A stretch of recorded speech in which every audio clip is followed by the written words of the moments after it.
This is Ramesh Yadav. It should be for you to derive a speech on one of the current topics, emerging role of auditors. I'll start my presentation with the term auditor, of course a brief history, and then I'll make you people to get a little insight as to what are all the recent developments that demanded a change in the role of auditors. Then I'll go ahead elaborating the topic with more emphasis on as to how auditors are going to deal with the particular concerns or expectations of the stakeholders at large. And finally, I'll wrap up with the need of the hour, the emerging role of auditor. To begin with, the term auditor is derived from a Latin word audire, which means to hear. You may be surprised at it and may think, when an auditor has to deal with financial figures, why is the term derived from a word associated with hearing? Well, during the ancient times, the government accounts were heard by the ruler in the presence of an expert. He was called an auditor, and the process is auditing. The process of auditing started getting associated with private written accounts with the emergence of joint stock companies. We all know there is a divorce between ownership and management in joint stock company form of business organizations, hence owners needed a basis to trust the fidelity of management, and auditors served them with that purpose. In fact, subsequent legislations have strengthened the hands of auditors. Thus, auditors started getting closely linked with examination of accounts, books, and documentary evidences. Yeah, this is all a little old. Now, I'll make you to understand the contemporary context. Yet, the global financial crisis, the global shift, which includes globalization of business, global convergence, increasing complexity, evolving regulatory framework, disclosure overload, yeah, the list is long, somehow brought on new demands for auditors. And consequently, the role of auditors needs to change. Now I'll try to elaborate these aspects with more emphasis on key areas. The first one to begin with is the global financial crisis. The crisis began in 2007 and has been considered as the worst financial crisis since the Great Depression of 1930s.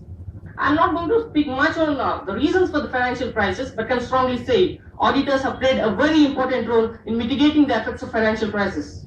Had auditors not been around, the financial crisis would have been even worse. Merely a small population of mathematicians truly understood as to how financial instruments such as CDOs and CDS function. The financial system relied on computers designed by physics, maths, and engineering graduates drawn into the lucrative world of investment banking, and now they all came crashing down. Only few could withstand and mitigate the effects of financial crisis. Needless to say, they are auditors. But the worst part I can say is we have completely misunderstood the role of auditors in the financial crisis. Historically, audit has been a watchdog's exercise, not a bloodhound's effort. As stated by L.P. Loops in the Cotton Mills case, auditors never walk into the client's place sniffing fraud. Neither by intent, nor by design, nor by expertise is a statutory auditor's job to unearth fraud. The role of auditor is to express an opinion on the financial statements of the entity. Yeah, however, the emerging role of auditor today is with respect to the novel concept, the financial reporting quality beyond numbers. Yeah, in the recent years, there has been many factors driving to ever-increasing focus on financial reporting. Much of this focus is on auditors and audit quality. But how to produce financial statements that are valuable and high quality requires more than just a quality audit. Today's financial reporting involves more areas of complexity, more disclosure overload. Of course, the expectations of the users are like very high shooted up. And with more saying, we want to hear more, the market forces changed the demand for the audit. As market forces change, so should be the quality of audit, but in the interest of all the stakeholders and of course in the profession of auditing itself. Auditors today must have to look beyond the numbers presented on the financial statements and have to start spending more time assessing whether the company is doing sound business in all respects before giving a clean report. Next key aspect I would like to depict is the globalization of business, which actually forms part of global shift. Today, many companies are trading on an international context. If you want to stay competitive and if you want to be more viable as a company, you have to conduct business globally. That's the notion today. Interestingly, this requires auditors to understand multiple reporting frameworks, different economies to an ever greater extent, and to understand many complex information technology systems.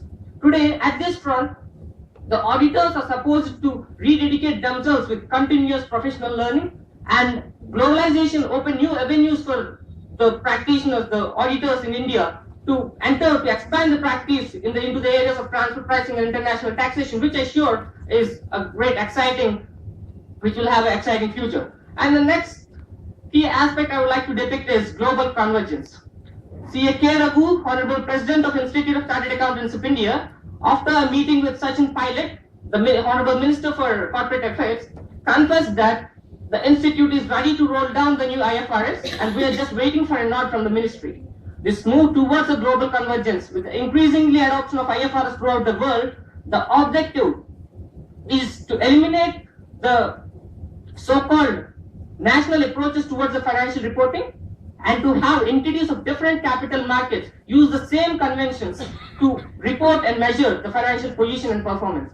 And many standards of IFRS which I have gone through recently are principle-based and requires auditors to exercise their roles in two dimensions particularly. One is professional judgment and other is professional self-regulation. Needless to say about professional judgment, but professional self-regulation is a preference for auditor, which helps him to work with the concerned areas of concerns of all the stakeholders without any legal and regulatory concerns.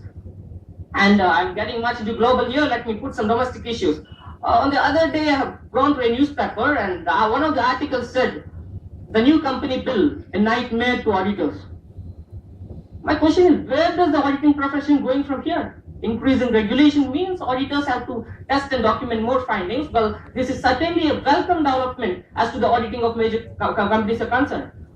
Yeah, I do understand that there are concerns like with NFRA and the Voluntary Revision Board and then the section 139 to 148 which deals with audit and auditors. Well, I know that, but and then I'm saying we are all in a sense a custodians of and fiduciaries for the best ideas past has given us. It's our job to figure out as to what all the things you have to absolutely keep and what are to be discarded. Auditing ought to be a thinking man's profession, not a regulatory ticking box function. And then in the world of auditors, there are no boundaries for learning and delivering at the workplace. We need to keep looking at all the new things continuously and significantly because you never know when and where the new idea is going to germinate.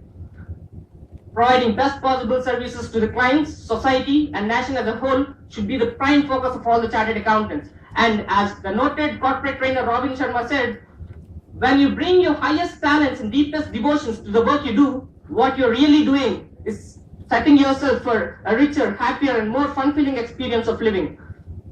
And today, regardless of the flaws of auditors, I would say no other profession could have done a better job than auditors. And then, you know, politicians, bureaucrats are said to be the trustees of common man's money.